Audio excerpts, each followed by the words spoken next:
Hello, friends, and welcome back to Stories About Entitled People. Today we have a new set of crazy stories about crazy people for you to enjoy. Don't forget to subscribe to the channel and turn on notifications so you don't miss a new video every single day. Here we go. Cabbie tries to rip me off for $2. Protracted court battle and large civil penalty for you. I was walking home after staying at work really late. Walking through the bar scene, I saw a cab and I was so tired I decided to take it home. The first time I'd ever decided to do so.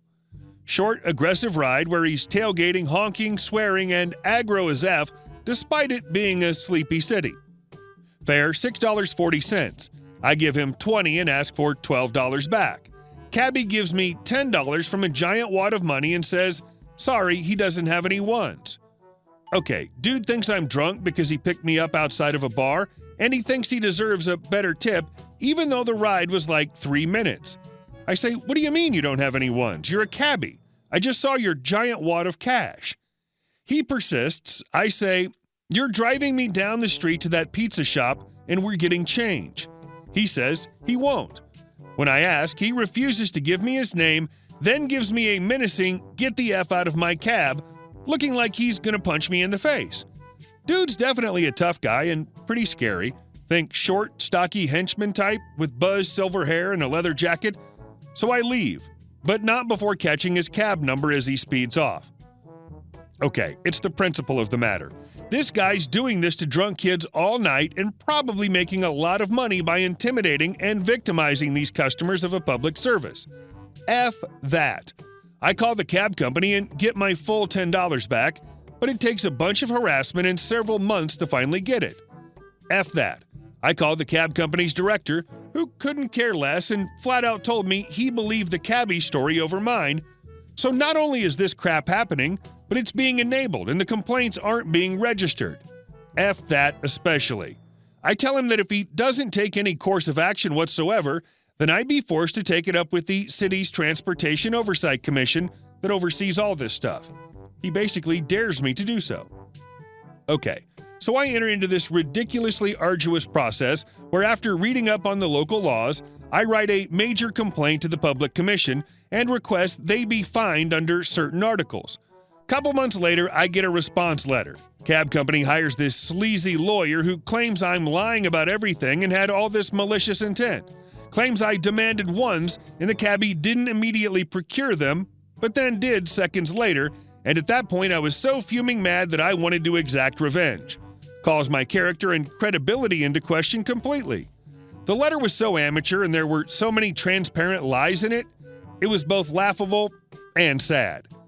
So I go to my preliminary hearing, which I took to mean was just like filling out paperwork, or at most a private deposition or something. Nope, everyone's there, including the cabbie, the bedraggled secretary who sent my refund, the cab company's director, the sleazy lawyer, a court reporter, and a judge.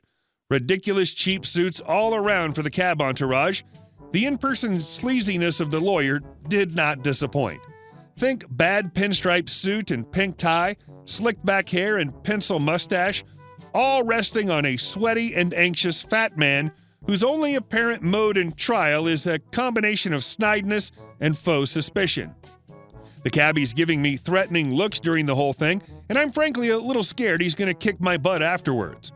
As a bonus, the judge is relatively young, extremely polite, thoughtful, level-headed, and patient. We give our stories. Cabbie gives this really terribly acted story of how I intimidated him into getting more ones, becoming furious, etc., but he can't even keep his facts together and keeps stumbling over his obviously rehearsed lines. Sleazy lawyer tries to poke holes in my very simple and coherent story like it's a Hardy Boys novel. It was dark. You couldn't have seen the denominations of his money. It's the cheesiest effing thing you've ever seen. Meanwhile, I'm trying to cross-examine him while basically learning on the job how to be a hack lawyer at a crappy municipal hearing, and I even take a few jabs at the cabbie for lying on the stand that were met with various objections. You could cut the tension between me and this cabbie with a knife, and I made a lot of awkward mistakes because of that, but overall it went pretty well. A funny mistake that I remember is that the lawyer made some objection and I butted in and said, That's not even a good point. And the judge cracked a smile in agreement and then told me I could not be subjective during the hearing. Judge makes a ruling a few months later, noting that the cabbie was clearly not credible and orders the cab company to pay a $1,500 civil penalty to the city for various infractions: fraud, not providing reasonable service, and not identifying himself, if I recall. Sweet, I think. But then months later, lawyer issues an exception to this ruling, which I didn't know could occur at around 9 p.m. the night it's due. The exception brings up all these reasons that they shouldn't be fined, e.g. there was precedent for this fine before, and also attacks my credibility once again regarding details of the story, basically threatening to undo the ruling if I didn't respond. I get notice of this filing via email and frantically write up an official response to exceptions, which was required to address these issues, and I submit it just under midnight. Months later, I think a total of a year and a half since the incident, after several filings and correspondences, judge examines the new material and rules that the $1,500 fine stands. Got any ones now, a-hole? And our next story. How to fire an emotional vampire. Years ago, I worked in a 24-hour call center. It wasn't a bad job, but I was always getting pushed to the night shift. On the other side of the call center was a claims department that only worked the Monday through Friday 9 to 5 shift, and I jumped at the chance when a spot opened there. What a mistake. Turned out the manager was this older female, emotional vampire, EV, who did nothing all day long but try to get you to tell her the worst things that happened to you in order to play Dr. Phil. She fed off, craved these stories, and the 3 other girls that worked there played into it. All day long there was nothing but drama, and it was annoying, but I dealt with it by ignoring it the best I could. But that wasn't good enough for Evie. She wanted my stories, wanted me to sit with them and hand-wring and cry with them all day. I nearly bought stock in Kleenex.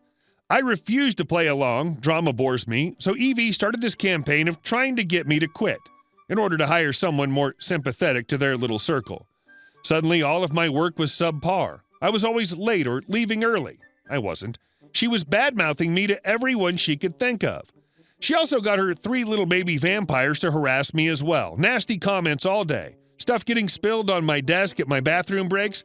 My lunches going missing, being found in the trash. I'd finally had enough when she screwed me out of my raise on my bi-yearly review. I began secretly taking pictures of my desk before and after bathroom breaks, printing out the less-than-professional emails I was getting from her, kept an actual note on my desk that said, "We don't want you here anymore." I took all this to my friend in HR along with my notice. I'd found a better-paying job anyway. HR friend said she would look into it and was sorry to see me go. On my last day, Evie just smirked at me as I walked out the door, thinking that she'd won. But her smile wasn't nearly as big as mine when an IT friend who worked there sent me a framed copy of Evie's terminated for cause letter a month later as my birthday present. I called my friend in HR asking how things were going. Apparently, Evie tried the same drama routine on my replacement, who didn't play along either, and tried the same get-them-to-quit tactics, not realizing that HR had sent a plant as my replacement to verify my story. HR sent a plant as my replacement. That is beautiful. And our last story. I wanted to be salaried. You wanted me to be hourly. Okay then. I applied to a full-time opening at a company, but for reasons they wanted to bring me in as a contractor for a while until a different position opened. I would be reporting to Joe in a department I didn't really care for, but it was all right as it was a temporary situation. Well, it turns out Joe was a reasonably nice person, but not such a great project manager. He staked his role at the company on our team delivering a certain major project on time. The problem was that a series of miscalculations meant we weren't able to even start working on it until halfway through the implementation phase. As schedules slipped and upper management expressed their disappointment, Joe became much less pleasant to be around. He yelled at good people for no reason, had a terrible attitude, and generally made life miserable for everyone in our workroom. Now, I was the sole contractor in that department, full of salaried employees. Early on, Joe would all but push me out the door as my time card rolled over from 39.9 to 40.0 hours, as his budget had zero room for paying me for 41 hours a week. Even worse, that would pay the same as 41.5 hours because I was subject to time-and-a-half overtime rules. As crunch time turned into a death march, Joe made announcements like, "No one's going home until this is done," and scheduled to have breakfast and supper brought into the office every day. I asked Joe if this included me, and he said, "Yes, of course," and he was surprised I had the nerve to ask. Okay then. It almost killed us. There was shouting and literally tears. We were all near a breaking point. Well, most of us. I was in a great mood. As rough and emotionally fraught as it was, we got the project done. We were heroes. And as Sunday dinner at our desks came and went, Joe thanked me in particular for my great attitude. "OP, I really appreciate your hard work with a smile during this tough time." That's when I reminded him, "Hey, I clocked an extra 61 hours of overtime this week. I'm thrilled I could help." Joe damn near had a stroke, and I found myself standing outside waiting for my bus like 2 minutes later. He was PO'd but couldn't really say anything because I'd asked him if I had to stay, and he explicitly told me that I did. It worked out great for everyone in the long term. Blown budget or not, Joe looked good for getting the project done. The CEO liked my can-do attitude and transferred me into a full-time dream job. And that paycheck? Getting paid Silicon Valley hourly rates for 131.5 hours, 40 plus 61 times 1.5, bought a very nice vacation for my family. Thanks, Joe. I'm available to work all-nighters anytime you want to pay for them. This is why salaries in general are usually such a ripoff, because employers can force you to work as long as they want without extra pay. Hey guys, thank you all for watching the video, and I'll see you in the next one.